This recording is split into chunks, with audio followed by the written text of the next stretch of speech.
वारकरी संप्रदायामध्ये अंधश्रद्धेला कुठेही थारा नाही. आज मी त्याच्या पूर्णपणे विरुद्ध आहे. मी याला मानत नाही. तुम्ही अज्ञानी आहे. जोपर्यंत मी भाव आहे, साधी माळ जरी जपली ना, तुम्ही 101 करा, 1,00,000 करा, 1 कोटी करा, तुम्हाला 1 मनीचं सुद्धा पुण्य लाभू देणार. नाथ संप्रदायामध्ये आज कितीतरी लोक आहे. अहो, तुम्ही गुरु म्हणताय आणि तुम्ही जर साईडला बायको सोबत व्हिडिओ काढून राहिले, तुमच्या डोक्यात फरक पडलाय का? दगडाचा देव बनून गेला. तुम्ही तर स्वतः जिवंत आहे. देवी अंगामध्ये येते तर खरंच देवी अंगामध्ये येऊ शकते. देवी जर अंगामध्ये येते तर मग मोठे मोठे लोक आहे किंवा बाहेरचे लोक आहेत, त्यांच्या अंगामध्ये देवी काय येत नाही. सर्वसामान्यांच्याच अंगामध्ये देवी काय येते. ज्यावेळेस मी डोळे बंद करतो ना, त्यावेळेस मला एका टायमानंतर हा एक इथला तिसरा डोळा आहे तो उघडतो आणि मला त्याच्यात वेगळ्या गोष्टी दिसायला लागतात, ज्या नॉर्मल व्यक्तीला दिसत नाहीये. आता हे तुळजापूरला एक बकरा कापला पाठीमागच्या महिन्यात देवीला. तुम्ही याच्याकडे कसं बघता? काली देवीची जेव्हा पूजा होते आणि त्याची प्राणप्रतिष्ठा होते, त्यावेळेस जो बकरा मारतात ना, तो देवीच्या डोक्यावरती धरून कापला जातो आणि ते जे रक्त पडतं ते पूर्ण रक्त देवीवरती सांडलं जातं. मग त्याच्यात बकरा मारला जातो, रेडा मारला जातो. तर ज्यावेळेस साऊथमध्ये अजूनही ही गोष्ट घडते, सकाळी उठल्यावरती तो जमिनीवरती पाय कोणता ठेवावा हे आपण श्वास चेक करायचा आणि मग ठेवायचं. हे अंधश्रद्धा नाही आहे. भैरव दीक्षा देण्याच्या अगोदर त्या साधकाच्या समोर त्याच्या स्वतःच्या हाताने त्याची दशक्रिया विधी घातली जाते. त्याचं पिंडदान केलं जातं. देवीच्या मंदिरात जा. देवीच्या मंदिरात गेल्यानंतर त्याला बोलतो गर्भगृह. दुसऱ्या कोणत्याच देवाच्या स्थानाला आपण गर्भगृह नाही बोलत. देवीच्या स्थानाला गर्भगृह बोलतो, कारण तो गर्भ आहे. त्याचं काहीतरी क्रिएट होतंय म्हणून तिथे कुंकू असतो, जो रक्ताचं प्रतीक आहे. शक्तिपात करणं म्हणजे काय? एक प्रकारे माझ्यामधली जी शक्ती आहे तिचं जे काही रूपांतर आहे मी तुमच्यामध्ये करतोय. कामाख्या मीन्स तिथे देवीची योनी आहे. आता योनी मीन्स नॉट शरीराचा पार्ट आहे. योनी म्हणजे गर्भ. तो देवी दर्शन देते का? हो, 100% दर्शन देते. मी त्याचा स्वतः अनुभव केलेला आहे. नवस कधी पण देवीला केले जातात. नवसाला पावणारी देवीच असते, नवसाला पावणारा शंकर कधी नसतो. हा प्रश्न खरं तर कॉन्ट्रोवर्सी पण निर्माण करू शकतो. छत्रपती शिवाजी महाराज ज्यावेळेस लढायला जायचे त्यावेळेस ते देवीचं दर्शन घेऊन जायचे आणि असं सांगितलं जातं की देवी त्यांना तलवार द्यायची, म्हणजे देवी त्यांना दिसायची, भेटायची, साक्षात्कार व्हायचा. तर खरंच देवी दर्शन देते का? आता जसं तुम्ही प्रश्न विचारला की देवी खरंच दर्शन देते का, जसं तुम्ही महाराजांचं नाव घेतलं, तर महाराज पण एक योगी होते. जसं आपण त्यांना श्रीमंत योगी बोलतो.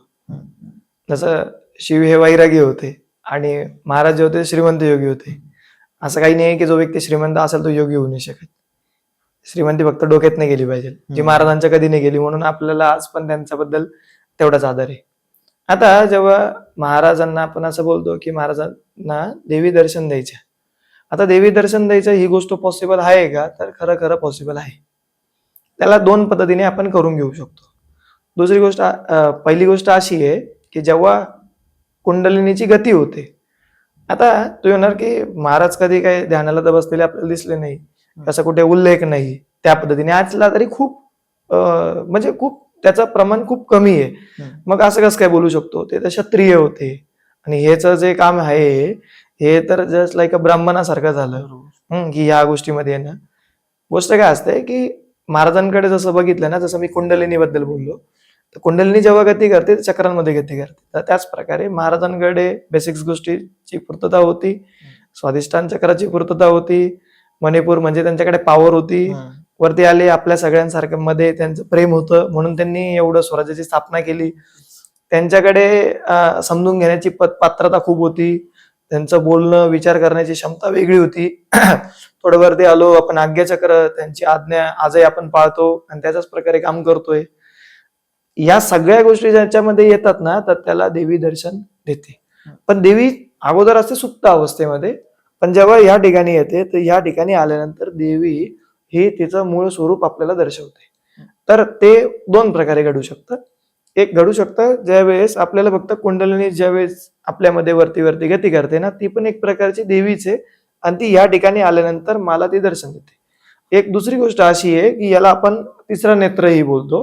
हा तिसरा नेत्र ज्यावेळेस उघडतो, जे ध्यान करतात त्यांना मी जे बोलेल ते समजेल, बाकीच्यांना थोडंसं असं वाटेल की काय बोलताय यार. पण ही गोष्ट घडते ज्यावेळेस मी डोळे बंद करतो ना, त्यावेळेस मला एका टायमानंतर हा एक इथला तिसरा डोळा आहे तो उघडतो आणि मला त्याच्यात वेगळ्या गोष्टी दिसायला लागतात, ज्या नॉर्मल व्यक्तीला दिसत नाहीये. आणि तेव्हा तुम्ही लिटरली खरं खरं चेक करता, त्यावर माझ्या डोळ्यात तर बंद आहे, पण हे दिसतं कसं काय?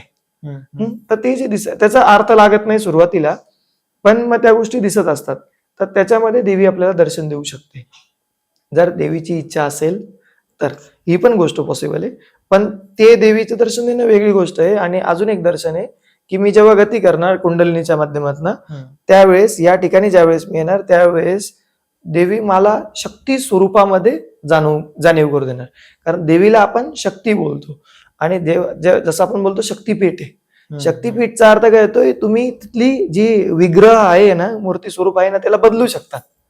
आज ना, जसं आपण बोलतो की सप्तशृंगी गडावरती अगोदर देवीचं स्वरूप वेगळं होतं, आता वेगळं आहे, त्याला बदलतोय. तर हे जे स्वरूप बदलतंय, हे अगोदर मध्ये आणि आता मध्ये काय पडतोय, फरक पडतोय. पण आतमधलं जे तत्व आहे, जे शक्ती आहे, ती आजही तशीच आहे आणि अगोदर पण तशीच आहे. मार्कंडेय ऋषींना जेव्हा दर्शन दिलं आईने, त्यावेळेस पण त्याच प्रकारे दिलं, आणि आजही ती त्याच पद्धतीने तिच्या भक्तांना दर्शन देते. फक्त प्रत्येकाची जाणून घ्यायची पात्रता वेगवेगळी असते. जेव्हा मी बोलतो देवी दर्शन देते का, हो 100% दर्शन देते. मी त्याचा स्वतः अनुभव केलेला आहे.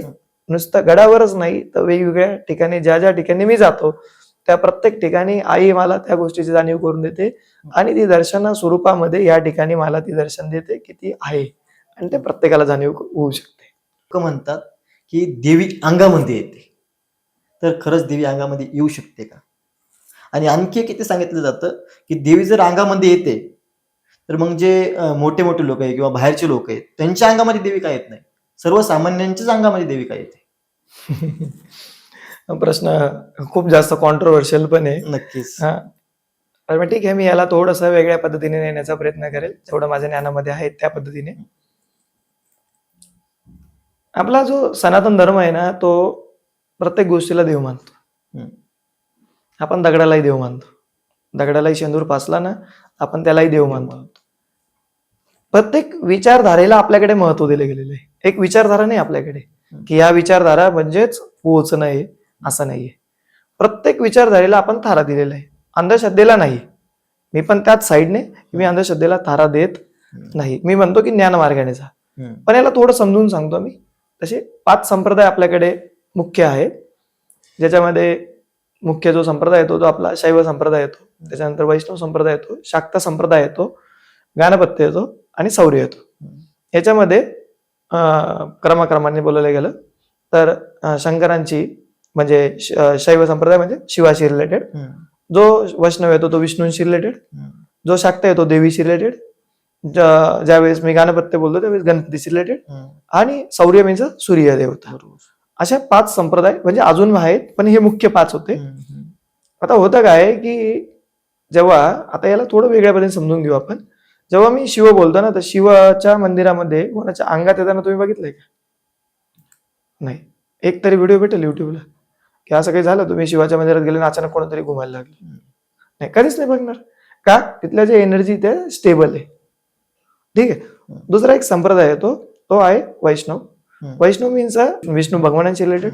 विष्णू काय शिकवतात की जसं आपण बोलतो की विष्णू हे जे आहे ते पालन करते, बरोबर. मग त्यांचे जेवढे अवतार आहे ते पालन नीट व्हावं यासाठी अवतार घेतले गेलेले, बरोबर. त्याच ठिकाणी मग ते छान जीवन कसं जगावं याच्याबद्दल बोलतील. त्याच नंतर अजून एक संप्रदाय येतो, त्याला बोलतो शाक्त संप्रदाय. शाक्त म्हणजे शक्ती. ठीक आहे. तुमच्या घरामध्ये लाईट येते, इथे लाईट चालतंय, कॅमेरा चालतोय, मी बोलतोय, माईक मध्ये रेकॉर्ड होतोय, माझ्या घरातलं हातातलं घड्याळ, या सगळ्यांमध्ये काय एनर्जीच आहे. पण मी काय करतोय, याला फक्त माझ्या जीवनापुरतं वापरतोय. पण एखादा व्यक्ती ना जो इलेक्ट्रिसिटीवर काम करतोय आणि तो तिथले सगळं फ्यूज, ते करंट वगैरे ह्या सगळ्या गोष्टींचा अभ्यास करतोय आणि त्यांच्याशी प्रयोग करतोय, तो आहे शाक्त संप्रदाय. शाक्त म्हणजे काय? शक्ती. आणि शक्ती म्हणजे काय? जीवनशक्ती. याच्यामध्ये त्या शक्तीबद्दल बोललं जात नाहीये जी पूर्ण निसर्गामध्ये एक समान आहे. ह्या एक समान शक्तीबद्दल नाही बोललं जाते. या ठिकाणी जी शक्ती मीन्स काय? जी खूप एका ठिकाणी गोळा होते त्याला शक्ती बोलली जाते. मग जसं मी शक्तिपात बोललो की मी शक्तिपात करतो. शक्तिपात करणं म्हणजे काय? एक प्रकारे माझ्यामधली जी शक्ती आहे तिचं जे काही रूपांतर आहे मी तुमच्यामध्ये करतोय. म्हणजे एक प्रकारे गुरु तो शिष्य होऊन जातोय. आणि शिष्य गुरु होऊन जातोय. ते दोघं एकमेकांना कनेक्ट करताय. बरोबर. तर शाक्त जेव्हा बोललं जातं ना, तर शक्तीचे प्रयोग आहे वेगवेगळ्या प्रकारचे. मग त्याच्यामध्ये वेगवेगळ्या संकल्पना येतात. हा, आता शक्तीला तयार कसं करायचं? शक्तीला तर तयार करू शकत नाही आपण, बरोबर ना? तिला ट्रान्सफॉर्म करू शकतो, जसं आपण सायन्समध्ये बोलतो की एनर्जीला आपण तयार पण करू शकत नाही आणि डिस्ट्रॉय पण करू शकत नाही, पण तिला ट्रान्सफॉर्म करू शकतो. मग ह्याच गोष्टीला येता आत्ता आलं, ह्याच गोष्टीला आपले अगोदरपासनं आपण याला समजतो आणि आपण तेच करायचा प्रयत्न करतोय. मग होतं काय की एखादा व्यक्ती शाक्त संप्रदायामधला असेल ना, तर तो ह्या गोष्टींना खूप सगळ्या मोठ्या प्रमाणावर मानतो. आता होतं काय की असं समजा खूप सगळं करंट या ठिकाणी पसरलेलं आहे आणि पाणी आहे आणि एक वायर खाली पडली आणि तुमचं पाय त्या पाण्यामध्ये, काय होईल? करंट लागेल, 100% लागेल. सेम गोष्ट काम करते. ज्यावेळेस जसं जसं एक एक्झाम्पल सांगतो, देवीच्या मंदिरात जा. देवीच्या मंदिरात गेल्यानंतर आपण ज्या मंदिरात गेल्यानंतर त्याला बोलतो गर्भगृह.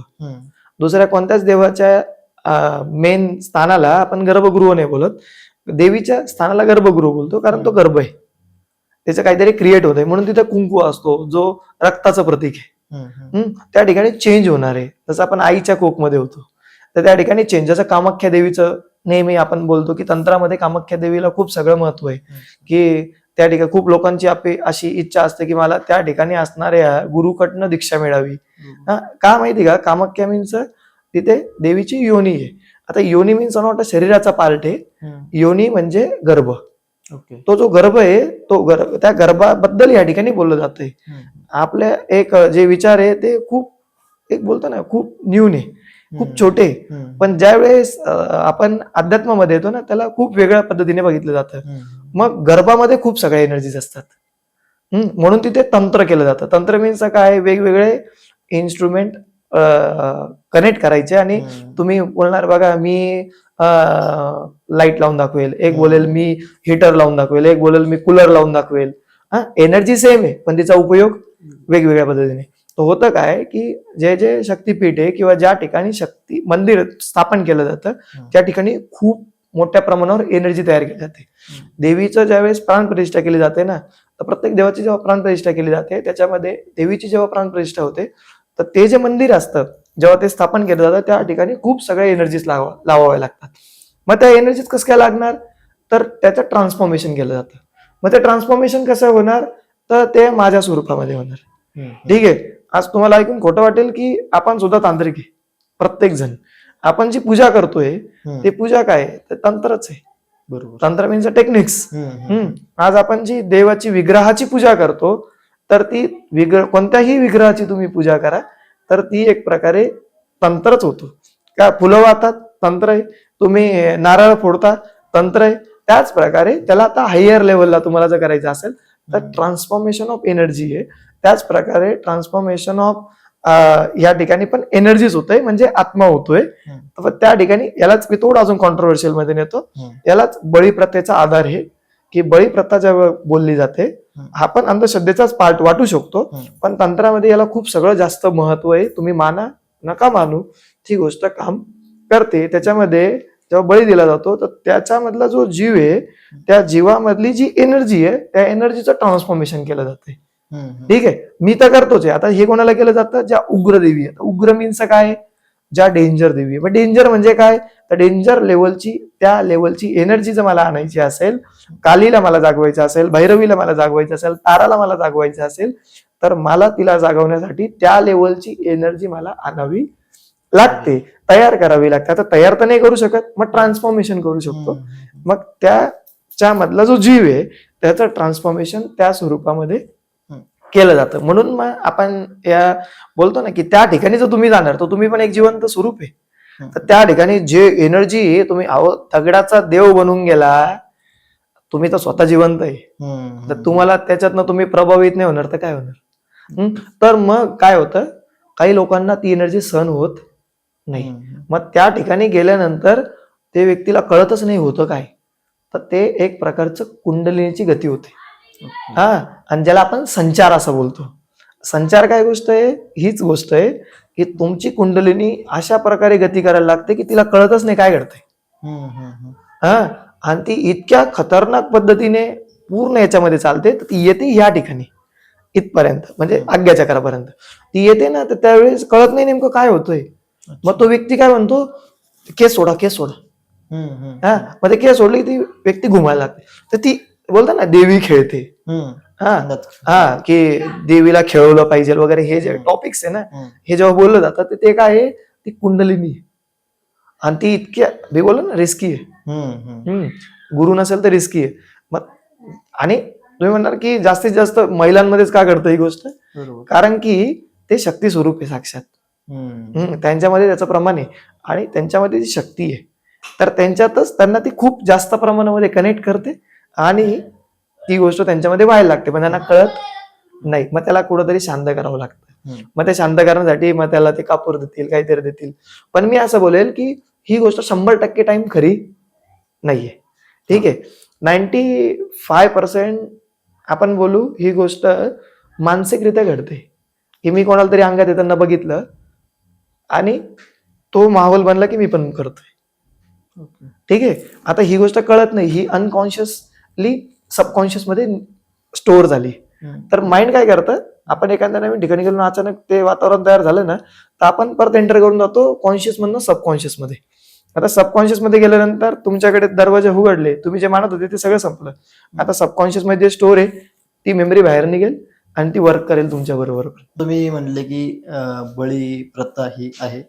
आता ही तुळजापूरला एक बकरा कापला पाठीमागच्या महिन्यात देवीला, तर तुम्ही याच्याकडे कसं बघता? मी परत सांगेल, हा तंत्राचा पार्ट आहे.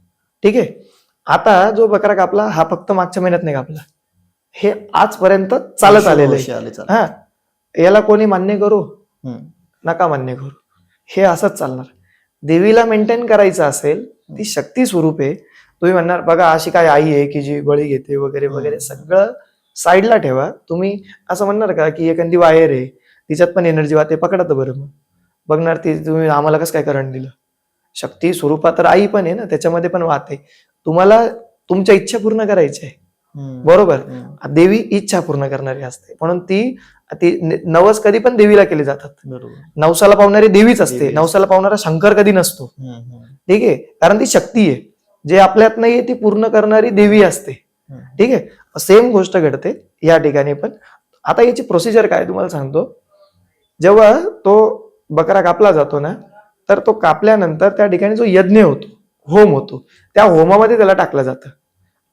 ठीक आहे, तर होतं काय की जसं आपण याला बोलतो की पंचतत्व आपण प्रोव्हाइड जर केले ना कोणत्याही गोष्टीला, एक त्याचं प्रमाण आहे, तर आपण त्याला प्राणप्रतिष्ठा करू शकतो. आणि देवीला लागतं हाय एनर्जीच. मग त्या ठिकाणी होतं काय की तुम्ही देवीला जाणार ना, तिथं सगळं उग्र असतं. ते जे वाजवतात ते इतकं डेंजर असतं की एखादा पाहून घाबरून पळून जाईल.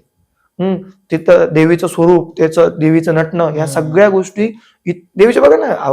म्हणणार आई आहे, मग असं काळा काळा चेहरा का दाखवलाय, हा एवढे असे मोठमोठे डोळे का दाखवले, का कलाकार चांगला नव्हता का, असं नाहीये.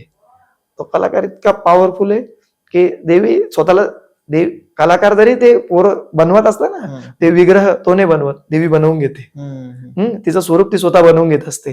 तर सेम गोष्ट जेव्हा देवीला त्या एनर्जीज पाहिजे, त्या हाय एनर्जीज पाहिजे, शक्ती स्वरूप आहे, त्याच्यात मी बोलेल की तुम्ही भावना थोड्या साईडला ठेवल्या पाहिजेत.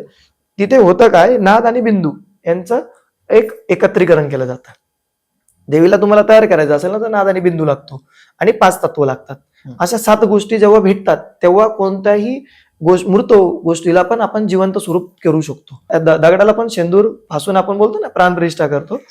प्रोसिजर अशी आहे की त्या ठिकाणी त्या देहाला मारल्यानंतर त्याच्यामधनं, आता हे तर खूप साधी गोष्ट बोलतोय, काली देवीची जेव्हा पूजा होते आणि त्याची प्राणप्रतिष्ठा होते, त्यावेळेस जो बकरा मारतात ना, तो देवीच्या डोक्यावरती धरून कापला जातो आणि ते जे रक्त पडतं ते पूर्ण रक्त देवीवरती सांडलं जातं. हा, मग त्याच्यात बकरा मारला जातो, रेडा मारला जातो. तर ज्यावेळेस साऊथ मध्ये अजूनही ही गोष्ट घडते ना, जे अगोर पंथामधले जेवढे काही दीक्षा घेतली जाते ना, तर तेव्हा अगोर कालीची जेव्हा पूजा होते तर त्यावेळेस तिला त्याच पद्धतीने जागवलं जातं. तर त्यावेळेस तिचं एनर्जी ट्रान्सफॉर्मेशन आहे. हे प्रत्येक जण नाही करू शकत. हे एक जसं असं समजा सनातनामधील लॅबोरेटरी ही लॅब आहे आणि तिथे प्रयोग केले जातात. तर ह्या प्रयोगाला कोणी केलं पाहिजे, ज्याला खरंच गरज आहे. कोणी उठून सुटून केले नाही पाहिजे. पण आज झालं काय, आपण काय करतो, ते मारतोय, हा त्याला देवाला दाखवतोय, देवापर्यंत पोहोचत पण नाही, आपणच खातोय. हो. हा, तर देवाने कधी सांगितलं तुम्ही खाल्लं पाहिजे, हा प्रकार नाहीये. होमात टाकल्यानंतर तो जो जीवाचं जे काही त्याच्यामधल्या ज्या एनर्जीज आहे त्या हवेमध्ये देवीला होम करतात. बरोबर. होम का करतात? कारण की त्या ज्या वेळेस तो होम मधली जे काही एनर्जीज बाहेर निघतात ना, त्या एनर्जीजमुळे त्या ठिकाणी एक वातावरण तयार होतं. हा तंत्राचा बेस आहे. आज ही गोष्ट तुम्हाला कॉन्ट्रोवर्शियल वाटेल, तुम्हाला वाटू द्या, तुम्ही अज्ञानी आहे म्हणून तुम्हाला वाटत राहील. ज्या दिवशी तुम्ही त्याचा साक्षात्कार कराल समोर, त्यावेळेस तुम्ही बघणार की ही गोष्ट वेगळी आहे. ठीक आहे. तर अंधश्रद्धेला मी हे बघा, देवी एकाच्या अंगात येऊ शकते एका टायमाला. 100 जणांच्या अंगात कसं काय देवी येते एकाच वेळेस? देवी कधी अंगात येते? देवीला ज्यावेळेस काहीतरी करायचं असतं, बोलायचं असतं. तुम्ही बघितलं असेल कांतारा पिक्चर आला आता, बरोबर? कांतारा पिक्चर मध्ये पंजुर्ली आणि उग्र गुलिगा असे 2 देव दाखवले गेलेले. एक सौम्य स्वरूप आहे, एक रौद्र स्वरूप आहे. ज्यावेळेस सौम्य स्वरूपामध्ये ते दाखवतात त्यावेळेस ते नॉर्मल भाषेमध्ये बोलतात, पण जेव्हा ते गुलिगा स्वरूप धारण करतात त्यावेळेस ते उग्र बनतात. आणि ते उग्र बनतात तर साहजिक आहे, तुम्ही बघा ना, तो नॉनव्हेज खात होता याच्या अगोदरपर्यंत. हा, तो तर मांस खात होता, तो तर दारू पित होता. मग तुम्ही म्हणणार त्याच्या अंगामध्ये कसं काय आलं? पण कांतारा 1च्या पहिला जो कांतारा आला त्याच्यामध्ये एक गोष्ट घडली, तुम्ही ऑब्झर्व केली का नाही मला माहिती नाही.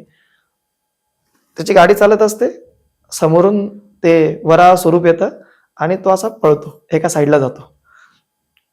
तो जेव्हा त्याच्यानंतर येतो, तो म्हणतो त्याला दर्शन झालेलं असतं. तो त्याच्यानंतर जातो, त्या मालकाच्या घरी जातो, तिला जाऊन त्यांच्यामध्ये जेवायला बसतो, म्हणजे त्यांच्या ताटावर बसतो. तो प्रत्येक त्याची नजर बघा तुम्ही अशी असते, तो स्थिर असतो. ते सगळे म्हणतात दारू पिऊन आला का माहिती का? तो फर्स्ट टाइम जागलाय आणि त्याच्यात आता खरंच देव आलाय. त्याच्यानंतर तो जे स्वरूप घेतो, तसं बघितलं तो मरून गेलेला असतो, पण त्याच्यामध्ये जे स्वरूप येतं ते तुम्ही म्हणणार पिक्चर स्वरूप आहे. हे रियालिटी घडतं, ही रियालिटी घडतं. देवाने ठरवलं काही पॉसिबल आहे. हे शक्ती स्वरूप आहे. तर शक्ती स्वरूप याच प्रकारे काम करतं. ते येऊ शकतं, पण ते कधी येणार? तो एकाच जणाला निवडतो. जसं ग्रामदैवत असतं, ते ग्रामदैवत पूजेच्या वेळेस एकाच जणाच्या अंगात येतं आणि तो त्याच्या माध्यमातून बोलतो, काही टाइम बोलतो आणि निघून जाणार, त्याचं काम करणार, निघून जाणार. ही गोष्ट 100% घडते. मी म्हणत नाही घडत नाही, घडते. पण आजपर्यंत मी स्वतः जेवढं बघितलंय ते परत सांगेल की मला ते वाला स्वरूप अजूनपर्यंत काही दिसलेलं नाहीये. मला सगळेजण मॅक्झिमम टाइम थोडंसं बोलतो ना, त्या ऑरामध्ये आल्यासारखंच वागतात. याच्यात अजून एक गोष्ट येते, एक संचार बोलतात. एखाद्या गुरुमध्ये खरं संचार येतोय, देव येतोय, तो पास ऑन करू शकतो, 100% करू शकतो. तुम्हाला एक एक्झाम्पल सांगेल यासाठी. जसं तुमच्याकडे मायक्रोफोन आहे, एखादा वॉकी टॉकी आहे, पण वॉकी टॉकीवरती तुम्हाला ते सिग्नल भेटणार जे फ्रिक्वेन्सी तुम्ही सेट करणार, जी फ्रिक्वेन्सी तुम्ही काय करणार, सेट करणार. जर फ्रिक्वेन्सी जसा रेडिओ आहे, रेडिओ तुम्ही एका ट्यूनला सेट केला ना तरच रेडिओ वाजेल, नाही तर चालेल का? नाही. त्याच प्रकारे गुरु काय करतो, तुम्हाला ती गोष्ट देतो, मग तेव्हा तो तुमच्यामध्ये तुम्हाला तेच सांगतो की तुमच्यात पण ती फ्रिक्वेन्सी तुम्ही सेट करू शकता. जर ती फ्रिक्वेन्सी सेट केली तर संचार पण होत. पण मी बोले संचार देव काय करतो माहिती का? जोपर्यंत तुमच्या अंगात शक्ती आहे ना तोपर्यंत संचार येत राहणार. एका टायमानंतर संचार येणार नाही, पण मोक्ष नाही. संचार ज्याच्या अंगात येतोय त्याला मोक्ष नाही. का नाही? कारण त्याला आता त्याची सवय होऊन गेलेली असते. तुम्हाला एकदम वेगळं राहायचं असतं. तुमचं आयुष्य पूर्ण बदललं गेलेलं पाहिजे. तुमच्यात देव राहायला आलेला आहे. तुमचं आयुष्य कसं पाहिजे? तुम्ही रील बनवून राहिले. आज नातांमध्ये बघा ना, नाथ संप्रदायामध्ये आज कितीतरी लोक आहे ज्यांच्या, अहो तुम्ही गुरु म्हणताय आणि तुम्ही दुसऱ्या साईडला बायको सोबत व्हिडिओ काढून राहिले. तुमच्या डोक्यात फरक पडलाय का? देव असा नाथच्यापणा करतो का? ज्याच्या अंगामध्ये नाथ येऊ राहिले, अहो नाथांना स्त्री निषिद्ध होती. आजही तुम्ही नाथांच्या इथे गेले, नाथ संप्रदायामध्ये जेव्हा तुम्ही साधना करतात ना तर तुम्हाला स्त्रीचा सहवास नाही लावत, ब्रह्मचर्याचं पालन करावं लागतं. आणि आज तुम्ही काय करताय, एका साईडला हे दाखवताय, दुसऱ्या साईडला तुम्ही दाखवताय आम्ही लोकांचे प्रॉब्लेम सॉल्व्ह करतोय, आणि दुसऱ्या साईडला तुम्ही तुमचं वेगळंच काहीतरी चालू आहे. तुमच्यात अहम भाव आहे अजून पण. आपने को जो हे करेगा, आपने को वो करेगा. अरे तू असे रील कसं काय बनवतोय जर तुझ्यात दैवत्व आलंय तर? या व्यक्ती नरकापेक्षा वाईट स्थिती, याची व्यक्ती नरकापेक्षा वाईट स्थिती होते. मी हे नाही की मी कोणाला कॉम्पिटिशन मानतो किंवा वगैरे, मी या क्षेत्रात खूप अगोदर नाही. मी फक्त आता सोशल मीडियावरती काय येण्यामागचं कारण आहे, आपल्याला कळतंय तरी येत नाही ना, तर मग आपण कुठेतरी प्रॉब्लेम आहे. नक्कीच. खूप लोकांना कळत नाही. आज आपल्याला जाणीव होते. आज जाणीव होऊन पण जर आपण नाही बोलणार तर मग याच्यापेक्षा वाईट जसं द्रौपदींचं झालं, वस्त्रहरण झालं, सगळे बोलू शकत होते, बोललो कोणीच नाही. बरोबर. बरोबर ना. आज तीच गोष्ट होते. आज नातांबद्दल चुकीचं पसरवलं जातंय. एक छोटीशी गोष्ट आहे संचार, पण त्याला धरून नाथ संप्रदाय एक टायमाला संपत आला होता. का संपत आला होता माहितीये का? ह्याच अंधश्रद्धांमुळे. आणि आज मी त्याच्या पूर्णपणे विरुद्ध आहे. मी याला मानत नाही. मी म्हणतो तुम्हाला खरंच नाथ संप्रदाय करायचा असेल ना, नाथांनी जशी गौरक्षनाथांनी 7 वर्ष एकाच आसनामध्ये बसून त्यांनी साधना केली होती. तुमच्यात आहे का दम? मी चॅलेंज देतो, आजही चॅलेंज देतो. 1 तास बसून दाखव. यांनी 1 तास ना हालता डुलता नाही बसू शकत. अहो तुम्ही जीन्स पॅन्ट घालून जाओ, तुम्ही गुरु बनू राहिले. तुम्ही काय गुरु आहे? तुमच्यात ते गुरु तत्व नाही. यांचे शिष्यही खोटे आणि हे गुरुही खोटे. तर हे सगळं थोतांड आहे. नाथ संप्रदाय हा साधना शिकवतो. तो म्हणतो हा देह काय, हा देह मंदिर आहे, याच्यापर्यंत पोहोचा. गोरक्ष संहितामध्ये काय सांगितलं एकदा वाचत बरं तुम्ही. ते सोडून दिलं. आज तुम्ही ते काहीच वाचत नाहीये. तुम्हाला काही ज्ञान घ्यायचं नाहीये. तुम्हाला फक्त संचार खेळायचा आहे. प्रॉब्लेम आहे. 100% प्रॉब्लेम आहे. लोक बळी देतात देवीच्या नावाने, पण देवीला देतच नाहीत, ते स्वतः खातात. याबद्दल काय सांगाल तुम्ही? मी बोलतो ना, हे प्रॉब्लेम आहे हा. हे काय झालं, मेन गोष्ट ही गोष्ट प्रत्येकाची नाहीये. ठीक आहे. देवी, आता तुम्ही विचार करा ना, आता आपल्या इथे कारल्याला देवी बरोबर एकविरा आहे, माझी स्वतःची कुलदेवता आहे.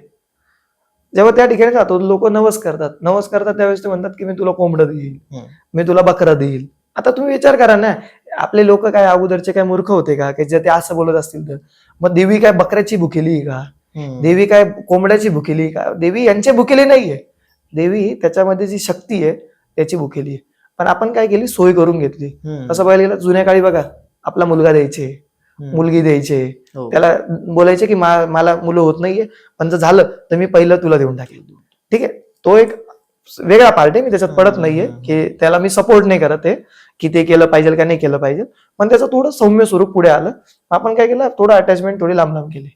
आपण बोललो की नाही मी तुला बकरा देईल, जो महाग आहे खूप, पण त्याचा जीव देईल. आता मी माझ्या मुलांचा नाही देणार.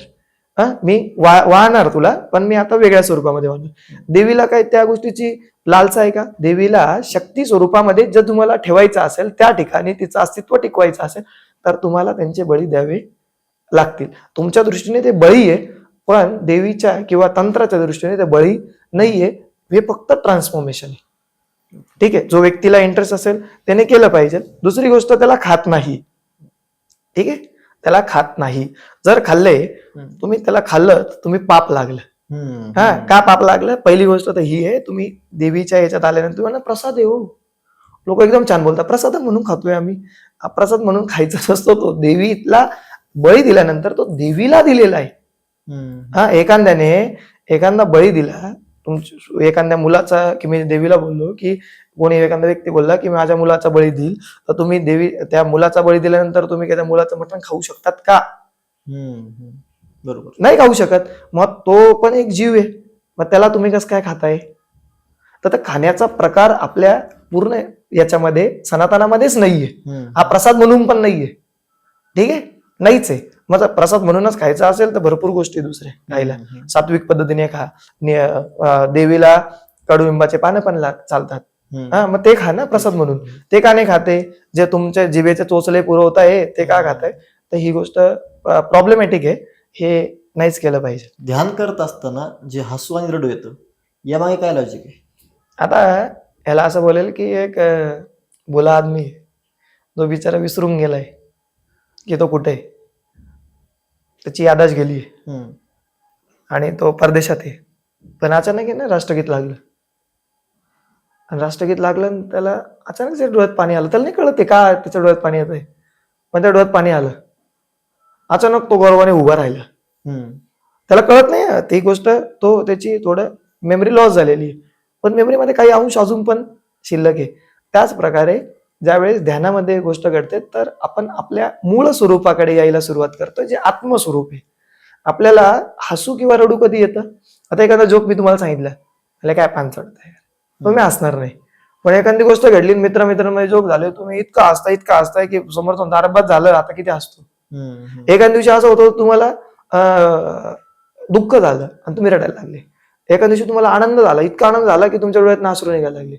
आनंद किंवा दुःख किंवा जसं हसू येणं किंवा रडू येणं, हे गोष्ट एक्स्ट्रीम भावना झाल्यानंतर इमोशन्स झाल्यावरती होते. मग तेच आता माझ्याकडे खूप लोकांना ही गोष्ट घडते. तुम्ही जर व्हिडिओज बघणार ना, त्याच्यामध्ये मी जेव्हा दीक्षा देतो, खूप मुलं मुली डायरेक्ट रडायला लागतात. आता एक मागच्याच आठवड्यामध्ये मी दीक्षा देत होतो आणि दीक्षा कार्यक्रमामध्ये एक ताई होती जी पहिल्यांदा झाली होती. तिला माहितीच नाही काय प्रकार आहे इथे. फक्त तिची बहीण माझ्याकडे क्लासला आहे म्हणून ती तिला घेऊन आली आणि ती बसली. ती 12वीची मुलगी आहे. ती बसली आणि मी तिला दीक्षा दिली. जशी दीक्षा दिली, मी तिला टच केला, ती डायरेक्ट रडायला लागली. इतकी रडली की मला तिला म्हणजे तिला जे गोष्टी घडत होत्या त्यासाठी मला डोक्यावरती हात ठेवावा लागला आणि तिला तेव्हा ते शांत झाली. ती अर्धा पाऊण तासानंतर ती जेव्हा उठली, बाहेर गेली, ती आपल्या इथं जे व्हॉलेंटियर्स असतात त्यांना शिवगण बोलतात. मग त्या शिवगण मधली एक दिदी होती, तिला बोलली, म्हणे मला काय झालं, म्हणे मी का रडली. सगळ्यांनी सांगितलं काय काळजी करू नको, आम्ही पण याच्यातनं गेलो, तू पहिली नाहीये. हे प्रत्येकासोबत घडतं आणि घडलं पाहिजे. हे जेव्हा घडतं तेव्हा एक बोलतो ना, याला पण कुंडलिनीचाच आधार आहे. ही कुंडलिनी जेव्हा जागृत होते त्यावेळेस आपल्या ज्या भावना आहे त्या बाहेर निघतात. मग त्या कोणत्याही प्रकारच्या असो, मग जेव्हा त्या बाहेर निघतील तर त्या वर्क करतात. मग त्यांना आता लेडीजमध्ये मॅक्झिमम टाइम मुलींमध्ये ही गोष्ट घडते, कारण की त्यांच्यामध्ये अनाहत चक्र खूप जास्त प्रमाणात ऍक्टिव्ह असतात, म्हणून त्या हळव्या असतात. मुलं आपण बोलतो ना दगड मनाचे असतात नॉर्मली. तर दगड मनाचे का असतात, आता माझ्याकडे खूप सगळे असे साधक येतात की जे मुलं आहे आणि ते म्हणतात की अरे यार मला देवीकडे बघितलं की मला रडू येतंय, मला असं महादेवाच्या मंदिरात गेलं की मला डायरेक्ट रडू येतंय, डोळ्यात नाशू. मला नाही माहिती यार, मला लिटरली ते लोक म्हणतात मी घरी पण नाही सांगू शकत ही गोष्ट की मला रडू येतोय. मी असं एवढा धिप्पाड आहे, मी जिमचा ट्रेनर आहे आणि मी एखाद्या मंदिरात जातोय, हनुमानाची भक्ती करतोय आणि अचानक माझ्या डोळ्यात मला लिटरली किती लोक सांगता रडतात. त्यांना कळत नाही ही गोष्ट काय घडते, पण ही गोष्ट अध्यात्माचा पार्ट आहे. तर त्या गोष्टी एक क्लीनअप आहे आणि त्या गोष्टी झाल्या पाहिजे, प्रत्येकासोबत झाल्या पाहिजे, तरच तुम्ही बरोबर वाटेवरती आहेत. हे त्याचं एक प्रमाण आहे. पण शेवटीकडे ओळखे समाधी म्हणजे काय असतं? आता समाधी म्हणजे काय याला थोडंसं मी वेगळ्या पद्धतीने समजून सांगतो, जे म्हणजे सामान्य व्यक्तीला कळेल. समाधीची डेफिनेशन खूप जास्त तसं बघायला गेलं तर खूप जास्त डिफिकल्ट आहे समजण्यासाठी. मी त्याला थोडं साधं करतो. आपल्या 4 अवस्था असतात. शिव असं बोलतात, ज्यांना आज शिव समजतो ते वाले नाही, मी ज्ञान देणाऱ्या शिवांबद्दल बोलतोय. एक 4 अवस्था बोलल्या जातात. शिव जेव्हा ज्ञान देतात, शिव सूत्र बोलतात, तर त्या ज्ञानामध्ये ते 4 अवस्था आपल्याशी रिलेटेड बोलतात. ते बोलतात एक असते जागृत अवस्था, जी आपण आता आहे. एक दुसरी असते जेव्हा आपण झोपतो, त्याला बोलतात स्वप्न अवस्था. त्याच्यामध्ये एक अवस्था येते, त्याला बोलतो स्वप्न अवस्था. स्वप्न अवस्थानंतर येते सुषुप्ती, त्याच्यामध्ये एंटर होतो, म्हणजे ज्या ठिकाणी स्वप्न अवस्था नाहीये. आणि त्याच्यानंतर एक लास्ट स्टेज येते, त्याला बोलतो तुरीय. अशा 4 स्टेजेस असतात. आता या 4 स्टेजेस मधून आपण सुषुप्तीपर्यंत गुरुच्या कृपेने जातोय, पण तुरीयाला जाण्यासाठी आपल्याला प्रयत्न करावा लागतो. पण त्याच प्रकारे झोपेमध्ये पण आपण ह्या अवस्थांना जातोय. ठीक आहे, आता बघायला गेलं तर ह्या ज्या अवस्था सांगितल्या गेलेल्या आहे ना शिवांनी, या ध्यानातल्या अवस्था सांगितल्या आहे, या झोपण्याच्या अवस्था नाहीये. पण झोपताना पण तीच गोष्ट घडते जी ध्यानामध्ये घडते. मला झोपून किती छान वाटतं का नाही, तीच गोष्ट मला सेम टू सेम ध्यानात पण घडते. पण ध्यानामध्ये जेव्हा घडते तेव्हा ती कॉन्शियसली घडते आणि झोपेत जेव्हा घडते तेव्हा ती अनकॉन्शियसली घडते. मग कधी कधी होतं तुम्ही झोपतात 8 तास, तुम्ही म्हणता अरे झोपच झाली आज. आणि काही वेळेस असं होतं तुम्ही फक्त 1च तास झोपतात आणि तुम्ही डायरेक्ट फ्रेश. ते म्हणतात तुम्हाला एक पण झोपणं पडत नाही आणि तुम्ही म्हणता एकदम खतरनाक झोप होती, एकदम भारी. आता त्याची भारी जेव्हा बोलताय ना तुम्हाला माहिती नाही ती कशी, पण त्याचा फील आहे फक्त तुमच्याकडे. त्याला बोलतात तुरीय अवस्था. ती तुरीय अवस्था आहे. सेम टू सेम ध्यानामध्ये पण आपण ह्याच प्रकारे जातो. एक सगळ्यात पहिले जागृत अवस्था, ही नॉर्मल अवस्था आहे. मी ध्यानाला बसतो, माझ्या मनात खूप सगळे विचार येतात, ती स्वप्न अवस्था झाली. त्याच्यानंतर एका टायमानंतर मला असं वाटतं की मधून विचार येत आहे, पण जाता येत आहे, पण मग थोडे नॉर्मल पोझिशन आहे, त्याला सुषुप्ती बोलतात. आणि एक स्टेज येते जेव्हा मी निर्विचार होऊन जातो, मी शून्यात प्रवेश करतो, शिवात प्रवेश करतो. आणि ती जी अवस्था ते सुषुम्नामध्ये प्रवेश करतो, ती जी अवस्था असते त्याला बोलतात समाधी अवस्था. पण समाधी अवस्था ही गुरु असल्यावरच प्राप्त होते. गुरु असे नसला तर तुम्ही समाधी अवस्थेला कधीच जाणून घेऊ शकत नाही. जरी जाणलं तर ते खोटे. गुरुजी, स्वर साधना आणि जीवन रहस्य या मग काय लॉजिक आहे नक्की? आता स्वर साधना जेव्हा बोलली जाते, याच साधनेवरती बेस महादेवांनी 112 पद्धती दिल्या. नुसतं श्वासावरती नाही, स्वतःची धारणा या टॉपिक वरती, की ध्यान आणि धारणा आपण दोन शब्द बोलतो. ध्यानामध्ये प्रवेश करण्यासाठी धारणा करावी लागते आणि धारणा करण्याच्या 112 पद्धती या भैरव तंत्रामध्ये दिल्या गेलेल्या आहे.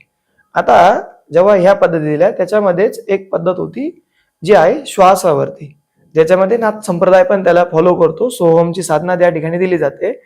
आता याला स्वर विज्ञान का बोलतात किंवा स्वर का बोलतात? आता स्वर मीन्स मी जो श्वास घेतोय ना तो स्वर आहे. प्रत्येक टायमाला माझ्यासोबत जीवन आणि मृत्यू घडतोय. जीवन काय हो? जन्म काय? जो पहिला श्वास घेतला तो जन्म झाला, जो शेवटचा श्वास जाईल तो मृत्यू राहील. पण तीच गोष्ट सेम टू सेम कंटिन्यू माझ्यासोबत घडते, पण मी काही जागत नाहीये. आपण म्हणतो की माणूस जेव्हा मरण्याच्या शेवटच्या याच्यावर असतो ना, तो खूप नरम होऊन जातो. त्याचा नेचर बदलून जातो. तो किती रागिष्ट राहो की कसाही राहो, पण ते शेवटी ना त्याला खूप वेगवेगळे रिअलायझेशन व्हायला सुरुवात होतात आणि त्याचं नेचर तुमच्याकडे बघण्याचं, बोलण्याचं प्रत्येक गोष्ट बदलून जाते, जी अगोदर नव्हती घडत. हीच सेम गोष्ट मरणाची का वाट बघू मी? प्रत्येक टायमाला माझ्यासोबत घडते. तर हेच ज्ञान महादेवांनी पण सगळ्यात पहिल्यांदा आपल्याला दक्षिणमूर्ती म्हणून दिलं गेलं. त्याला बोलतात स्वरविज्ञान. स्वरविज्ञान इतकं डिटेल आहे, इतकं शार्प आहे, याचा उपयोग इतका सुंदर पद्धतीने करू शकतो की याला मी जीवन रहस्य बोलतो. जीवन रहस्य का बोलतो की जसं याला परत त्या 3 नाडींचा उल्लेख मी करेल की याच्यामध्ये इडा, पिंगल आणि सुषुम्ना या 3 नाडींचा संगम येतो. जसं आपण नॉर्मली आपल्या ज्ञानामध्ये अशी गोष्ट आहे की डावी साईडने जो मी श्वास घेतो त्याला बोलतात इडा नाडी, उजव्या साईडने जो श्वास घेतो त्याला बोलतात पिंगला नाडी. आता आपण ऍट ए टाइम कंटिन्यू जर बघायला गेलं ना तर आपण एका नाकाने श्वास घेत असतो. आता ही गोष्ट ऐकायला थोडी विचित्र वाटेल, पण रिअलिटीमध्ये 40 ते 45 मिनिटानंतर ही सायकल चेंज होते. आता तुम्ही या साईडने घेता, तुम्ही आता व्हिडिओ जेव्हा बघणार ना किंवा तुम्ही पण नंतर करून बघा या पद्धतीने, या ठिकाणी असा हात ठेवा, तुम्हाला जाणवेल की एकच तुमचं नाक आहे की जे श्वास सोडतंय, दोघं साईडने होत नाही. मग एक तर डाव्या साईडने होणार किंवा उजव्या साईडने होणार. डाव्या साईडने चाललं तर त्याला बोलतात इडा आणि उजव्या साईडने चाललं त्याला बोलतात पिंगला. आता डाव्या साईडने चाललं त्याला बोलतात सूर्य, हे आपलं चंद्र, आणि उजव्या साईडने चाललं त्याला बोलतात सूर्य. मग ह्या दोघांचा जो संगम आहे तो सुषुम्ना नाडी. मग स्वरविज्ञान काय बोलतं की तुमचं जीवन तुम्ही एकदम छान पद्धतीने जगू शकता. मग कशा पद्धतीने? स्वरविज्ञानाला जाणून घ्या. साधना करायची आहे किंवा तो बघितला दंड असतो बघा, तो असा या ठिकाणी ठेवला जातो, ऋषीमुनी ठेवतात बघा, आणि त्याच्यावरती तपश्चर्या. आपल्याला वाटतं अरे काय असेल अरे यांच्या हातात का? रामदास स्वामींच्या पण हातामध्ये तुम्ही बघितला असेल, फोटोमध्ये बघितला असेल, एक हातात दंड आणि माळे. ते काय? ते स्वरविज्ञान जाणत होते. आता स्वरविज्ञान म्हणजे काय? सपोज मला काहीतरी असं काहीतरी काम करायचं जे मला शांत डोक्याने करायचंय, पण मी चेक केलं माझा श्वास चालतोय आणि मी तो चेक केला सपोज या साईडने चालतोय, पिंगलाने चालतोय, तर ते काम नाही होणार. ते काम होणार नाही. मग मला काय करायचं? चेंज करायचंय. मग चेंज काय करेल मी? ऑपोजिट साईडला तो जो दंड आहे तो या ठिकाणी ठेवणार या पद्धतीने, आणि मी परत त्याच लेवलला परत प्राप्त होणार. म्हणजे मी माझी जी काही अवस्था होती, जे स्वर होता तो चेंज केला, या साईडला केलं तर माझा स्वर काय होईल? परत माझा स्वर परत चेंज होणार. म्हणजे याच ज्ञानाला आपण जेव्हा समजून घेतो याला स्वरविज्ञान असं बोलतात. हे इतकं डिटेल, इतकं शार्प आहे की याचा जेव्हा तुम्ही अभ्यास करणार ना तर तुम्ही बोलेल की सगळ्या प्रेक्षकांनी एकदा स्वरविज्ञान काय याला तपासलं पाहिजे. गुगलवरती, युट्यूबवरती तुम्ही त्याचा अभ्यास करा. लिटरली जमिनीवरती आपण पाय ठेवणं बोलतो ना, सकाळी उठल्यावरती तो जमिनीवरती पाय कोणता ठेवावा हे आपण श्वास चेक करायचा आणि मग ठेवायचं. का? तुमचा दिवस एकदा बघा तुम्ही, हे अंधश्रद्धा नाही आहे, हे रिअलिटी आहे. तुम्ही बघणार की तुमचा दिवस त्या प्रकारे जाणार. एखाद्या व्यक्तीकडनं काम करून घ्यायचंय ना, तर तुमचा श्वास जो चालू आहे त्याच्या बाजू त्या साईडला त्याला बसवा. नाही म्हणजे जर तुमचं काम 10-15% जर होत असेल ना नेहमी, त्याचा रेट डायरेक्ट 50 ते 60% येणार. हे स्वरविज्ञानाप्रमाणे. तुम्हाला क्रिएटिव्ह काम करायचं असेल ना तर तुम्ही चेक करा की तुमची पिंगला नाडी चालू झाली पाहिजे. तर याला जेव्हा तुम्ही याचा अभ्यास करणार, स्वरविज्ञान असा एक स्पेशल टॉपिक आहे ना, याच्यावर वेगळा पॉडकास्ट होऊ शकतो. तर हे जीवनाचं खरं रहस्य आहे. आता या सगळ्यांमध्ये एक गोष्ट येते ज्याला आपण बोलतो परत जेव्हा आपण पॉडकास्ट स्टार्ट केला, जिथं संपवतोय, या सगळ्यांमध्ये एकच गोष्ट येते, साधना. साधना. आता साधना जी आहे ना, मी जेव्हा पण एक सांगतो, मी नेहमी जेव्हा जे पण माझ्याकडे साधक शिकायला येतात ना, वेगवेगळ्या प्रकारच्या साधना, मी त्यांना सांगतो की आत्महत्या करायला आलाय का तू? हा, ही साधना म्हणजे आत्महत्या आहे. आता ही आत्महत्या कसली आहे? तर ही आत्महत्या आहे माझ्या अहंभावाची. जो दोन प्रकारचे मी असतात. एक मी आहे जो मला समाजाने दिलेला आहे, जो लहानपणापासून मी सांभाळत आलेलो आहे, ज्याला मी जाणतोय, पण तो खोटा आहे. जो अहंभाव या शरीरामध्ये मुळे तयार झालाय. आणि दुसरा मी आहे जो खरा मी आहे, जो शिव मी आहे, जो माऊली मी आहे, जो प्रत्येकाने जेव्हा श्रीकृष्ण जेव्हा भगवद्गीतेमध्ये बोलतात ना की कणाकणामध्ये तो परमपरमेश्वर मी आहे, ती पहिल्यावाला मी नाही बोलत, हे शरीर स्वरूप नाही बोलत, तो आत्मस्वरूप बोलतोय. ठीक आहे, तर तो आत्मतत्व आहे, तर त्या आत्मत्वाचा उद्घोष आहे. तर बोलतो की तुला आत्महत्या करावं लागेल. मग ते आत्महत्या मीन्स काय की तू वाट नाही बघायची की तुझा पहिला मी मरेल, तुला स्वतःला तुझा पहिला मी मारावा लागेल तुझ्या स्वतःच्या समोर, म्हणजे तुझा अहंभाव संपून जाईल. आणि जोपर्यंत अहंभाव संपणार नाही, मी लिहून देतो, तुमची एक सुद्धा साधना फलित पावणार नाही.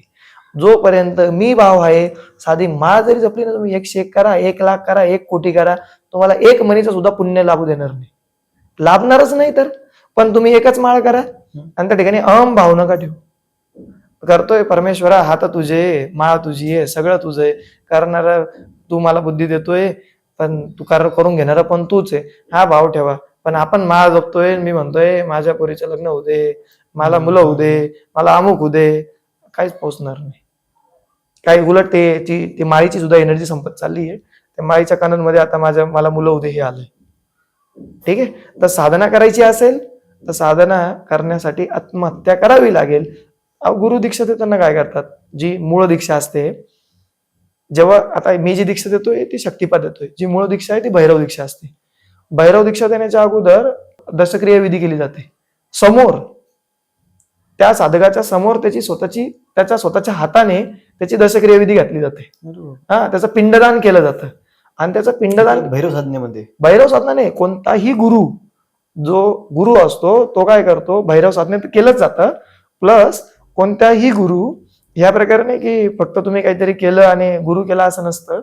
गुरु करणं म्हणजे तुम्ही गुरुच्या गोत्रामध्ये किंवा गुरुच्या त्याचं जे काही लिंक आहे त्याच्यामध्ये तुम्ही आता अटॅच होऊन जाणार. तर तुमचं पहिल्यांदा ती दशक्रिया विधी केली जाते, म्हणजे तुमचं पिंडदान केलं जातं. आता तुम्हाला त्याच्यानंतर तुमचं नाव बदललं जातं. तुमचं जे नाव होतं आता ते नाव राहत नाही, गुरु तुम्हाला नवीन नाव देतो आणि त्या नवीन नावाने तुमचं नवीन जीवन चालू होतं. तर अगोदरचे जे काही असतात, तर म्हणून मी याला बोलतो साधना हा आत्महत्येचा प्रयत्न आहे आणि तो आत्महत्येचाच प्रयत्न राहील. गुरुजी, तुम्ही या ठिकाणी आलात, खूप छान असा पॉडकास्ट आपला झालेला आहे, खूप सुंदर. त्यामध्ये साधना असेल, समाधी असेल, आणखी भरपूर असे टॉपिक आपण खूप साध्या भाषेत समजण्याचा प्रयत्न केला. त्याबद्दल तर तुमचे पुनश्च एकदा खूप खूप धन्यवाद.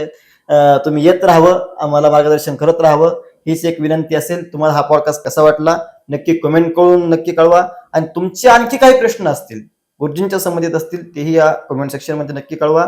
तोपर्यंत सर्वांना नमस्कार.